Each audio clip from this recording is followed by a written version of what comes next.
ये कहानी एक जंगल की है। जिस जंगल में मानो चिड़ा और उसके परिवार रहा करते थे। मानो चिड़ा की दो बच्चे थे। मानो चिड़ा अपने दोनों बच्चों से बहुत ही ज़्यादा प्यार किया करते थे। मीनू बेटा, और गंदम की दानों लोगी, तुम कितना कम खाया करती हो। शायद इसीलिए होगा तुम इतना ज़्यादा दुबला गई हो। नहीं नहीं पापा, मुझे हो गया। मेरा पेट भर चुका है। अब मुझसे खाया नहीं जाएगा।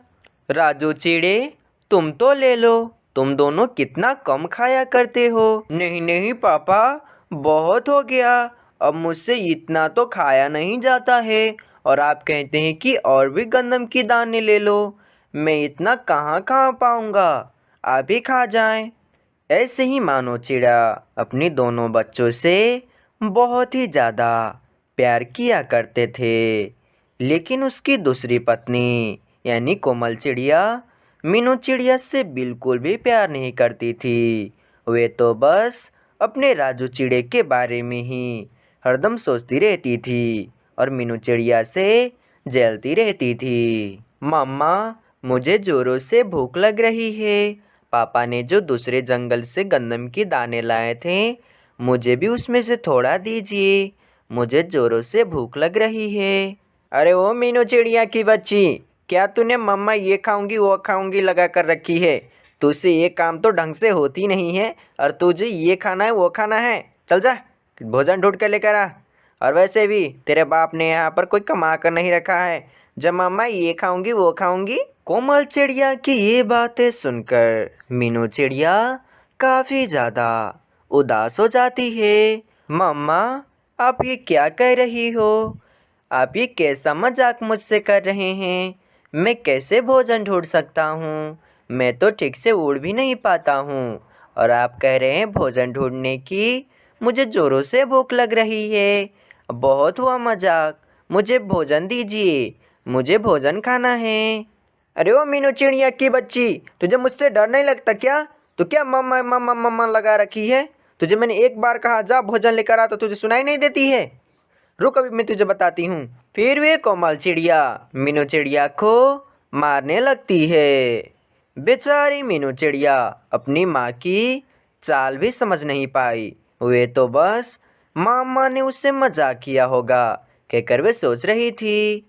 लेकिन उसकी मम्मा ने तो उससे रियल में कह रहा था। अरे ओ मीनू चिड़िया की बच्ची, अब तो तेरा अक्ल ठिकाना आ गया होगा ना, कि अब भी तुझे मजाक ही लग रहा है। अब तो भोजन ढूंढने जाती है कि अब भी तेरा सबक सिखाऊं। नहीं नहीं मामा, मुझे अब मत मारिए। मैं जा रही हूँ भोजन ढूंढने। अब से मैं आपकी सब कहना मानूंगी। मैं जा रही हूँ भोजन ढूंढने। बेचारी मीनू चिड़िया भोजन ढूंढने के लिए तो निकल गई थी। लेकिन उसे तो उड़ना भी नहीं आता था। इसलिए वो उड़ना तो चाहती थी, लेकिन वे ज़मीन पर गिर गिर जाती थी। अब मैं क्या करूं। मुझे तो ठीक से उड़ना भी नहीं आता है। और मुझे तो ये भी नहीं पता कि भोजन कहाँ से मिलते हैं। अगर मैं ऐसे ही घर चला गया तो मुझे मम्मा जिंदा नहीं छोड़ेगी। अब मैं क्या करूं। ऐसे ही वे मीनू चिड़िया सोच सोच कर रो रही होती है। क्यों ही से गुजर रहा बंटी तोता की नज़र मीनू चिड़िया पर जाती है। तो वे बंटी तोता फौरन मीनू चिड़िया की पास आता है। अरे मीनू चिड़िया मेरी दोस्त, आज तुम्हें क्या हुआ है जो कि तुम अपने घर से बाहर आकर इतने अकेले में आराम से रो रही हो। क्या तुम मुझे बताओगी कि आखिर तुम्हें क्या हुआ है। बंटी तोता, मैं तुम्हें क्या बताऊं। मुझे आज मम्मा ने भोजन ढूंढने के लिए भेजे हैं। लेकिन मुझे तो ठीक से उड़ना भी नहीं आता है। और मुझे तो ये भी पता नहीं है कि भोजन कहाँ पर मिलती है। तो मैं भोजन कहाँ से लाऊंगी। और अगर मैं खाली हाथ घर लौटा तो मम्मा मुझे ज़िंदा नहीं छोड़ेंगे। इसलिए मैं सोच सोच कर रो रही हूँ कि आज मैं भोजन कहाँ से ढूंढ कर ले जाऊंगी। बस इतनी सी बात के लिए मीनू चिड़िया क्यों रोए जा रही हो। आखिर एक दोस्त कब एक दोस्त के काम आएगा। मैं हूं ना, मैं अभी तुम्हारे लिए कुछ भोजन लेकर आती हूँ। फिर इतना कहकर मीनू चिड़िया को वो बंटी तोता दूसरे जंगल चला जाता है। कुछ देर के बाद बंटी तोता ढेर सारा गंदम की दाने लेकर आता है और मीनू चिड़िया को दे देता है। मीनू चिड़िया, ये लो कुछ गंदम की दाने, मैंने तुम्हारे लिए पास के ही जंगल से कुछ गंदम की दाने ला दिए हैं, जिससे तुम्हारे मामा बहुत ही खुश हो जाएंगे और अब से तुम्हें पीटा भी नहीं करेंगे। और वैसे भी आगे से तुम्हें कोई भी परेशानी आए तो तुम मुझसे मदद मांग लेना, मैं तुम्हारा मदद जरूर करूँगा। इतना कहकर वे बंटी तोता वहाँ से चला जाता है। तो फिर वे मीनू चिड़िया वे सारे गंदम की दाने लेकर अपने घर चली आती है और अपने मम्मा को दे देती है। मम्मा, मैंने बहुत ही मुश्किलों के बाद इतना भोजन जमा किया है, अब मैं कल से भोजन ढूंढने नहीं जाऊंगी। भोजन ढूंढने में बहुत ही तकलीफ होती है और वैसे भी पापा भोजन दूसरे जंगल से लाते ही तो हैं। एक जंगल में बहुत से पक्षियाँ रहा करते थे। सब पक्षियों ने अपने अपने घर मजबूत कर लिए थे, परंतु मीनू चिड़िया बहुत ही गरीब थी। वे एक आम घोंसले में रहा करती थी। पक्षियों, तुम्हारे जंगल में बहुत ही गर्मी बढ़ गई है, इसलिए हम बादल जल्दी तुम्हारे जंगल में बारिश करने आएंगे। वाह वाह बादल भैया, आपने तो मेरा दिल ही खुश कर दिया। अब आप जल्दी से हमारे जंगल बारिश करने आ जाएं। बादल भैया, जब आप ये कह रहे हैं तो बारिश भी कर दीजिएगा। हाँ हाँ पक्षिया, तुम सब चिंता ही ना करो, कुछ दिनों बाद तुम्हारे जंगल में बारिश हो जाएगी। फिर वे बादल वहाँ से चला जाता है। जंगल की तमाम पक्षियाँ बारिश होगी कहकर बहुत ही खुशी होते हैं, तो वहीं दूसरी ओर मीनू चिड़िया बहुत ही दुखी होती है। हाय रे, अब मैं क्या करूँगी, जंगल में तो तेज बारिशें होने वाले हैं और मेरे पास तो अभी कोई घर नहीं है और ना तो मेरे पास इतना पैसा है कि मैं ये घर खरीद सकूं। बारिश में मैं अपने दोनों बच्चों को कहाँ लेकर जाऊंगी, ये तो बारिश में बीमार हो जाएंगे। और हाँ, मेरे पास थोड़ा बहुत समय है, मुझे इसी समय में कुछ करना होगा, वरना मेरे बच्चे बारिश में भीगकर बीमार हो जाएंगे। फिर मीनू चिड़िया वहाँ से चली जाती है और थोड़ी देर बाद बड़े बड़े पत्तों से अपने घोंसले को ढक देती है। अरे मम्मा, आप ये क्या कर रहे हैं? इतनी गर्मी में इतने बड़े बड़े पत्ते आप क्यों लगा रहे हैं?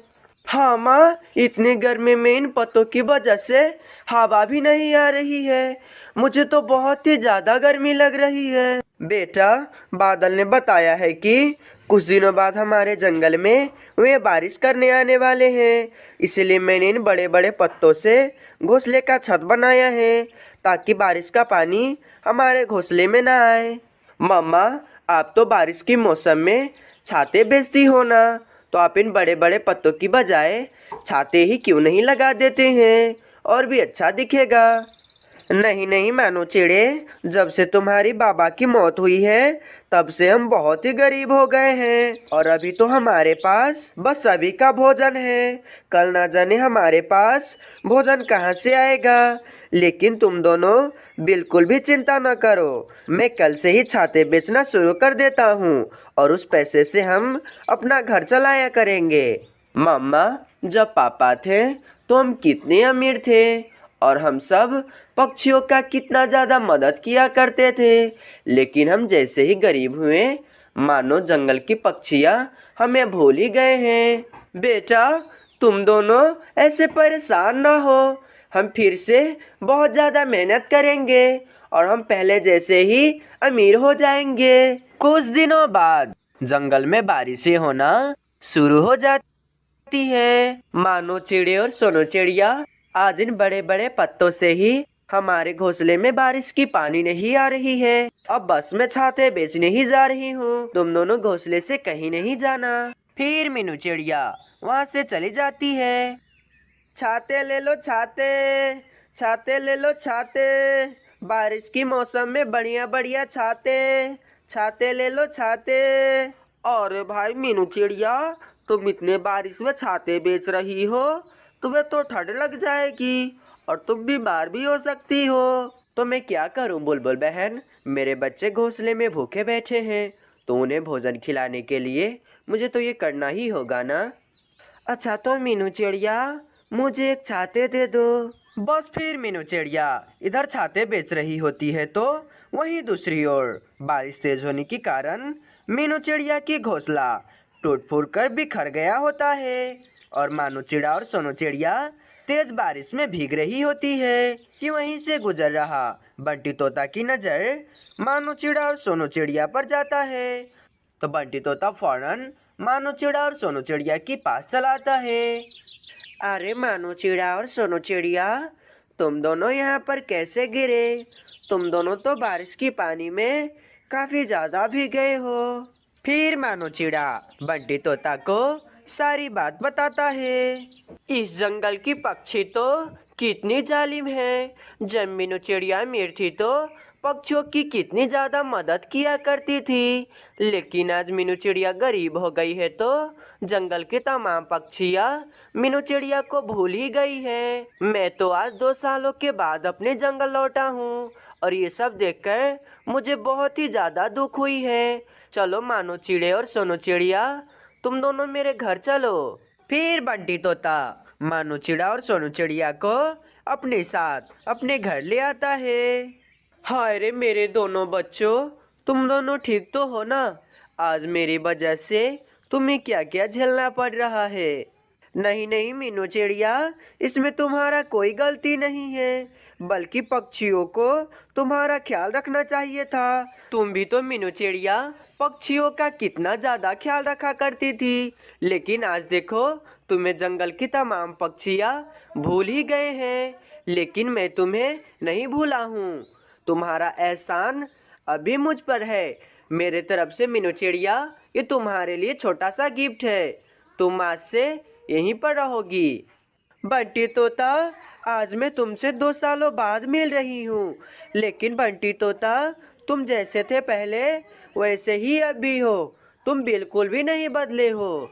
मीनू चिड़िया, मैं जंगल की पक्षियों की तरह नहीं हूँ जो खुशियाँ में साथ दे और मुसीबत पड़ने पर छोड़कर चले जाएं। वहीं दूसरी तरफ जंगल की तमाम पक्षी भी बहुत ही चिंतित होते हैं। पक्षियों, आप सबको पता है कि मीनू चिड़िया बारिश में भीगती हुई छाते बेच रही है कि वे अपने बच्चों की पेट भर सके। तुम सबको पता है कि नहीं, जब मीनू चिड़िया बहुत ज़्यादा अमीर थी तो वे हमारी कितनी ज़्यादा मदद किया करती थी, लेकिन वे जैसे ही गरीब हुई तो हम सब पक्षियाँ तो उससे बातचीत करना ही बंद कर दिए हैं। लेकिन अब मेरी समझ में आ गई है कि हमें मीनू चिड़िया से माफ़ी मांगनी चाहिए और हमें उसे मदद करनी चाहिए। हाँ बुलबुल बहन, तुम ठीक कह रही हो। मीनू चिड़िया हमारी हर बुरे वक्त में काम आई है, लेकिन आज हम मीनू चिड़िया की बुरे वक्त में उसका काम नहीं आ सके।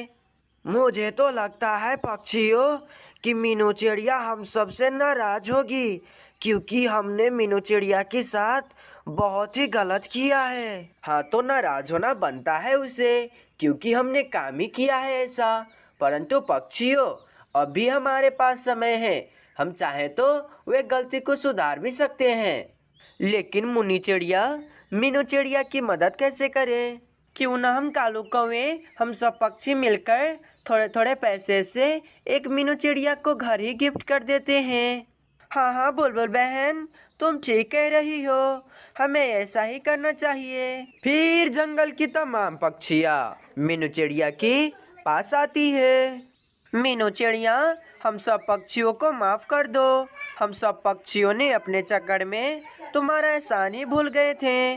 तुमने तो हमारा कितना मदद किया था। मीनू चिड़िया, तुम चलो हमारे साथ, तुम्हें कुछ दिखाना है, चलो मेरे साथ।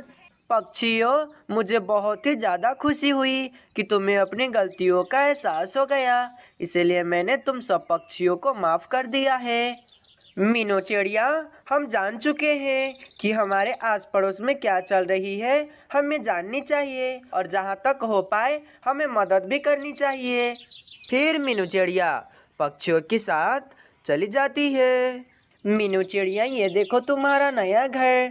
हम सब पक्षियों ने तुम्हारे लिए ये घर खरीदे हैं। नहीं नहीं पक्षियों, मैं आप सबसे ये घर नहीं ले सकती हूँ। मीनू चिड़िया, ये तुम्हारा ही घर है।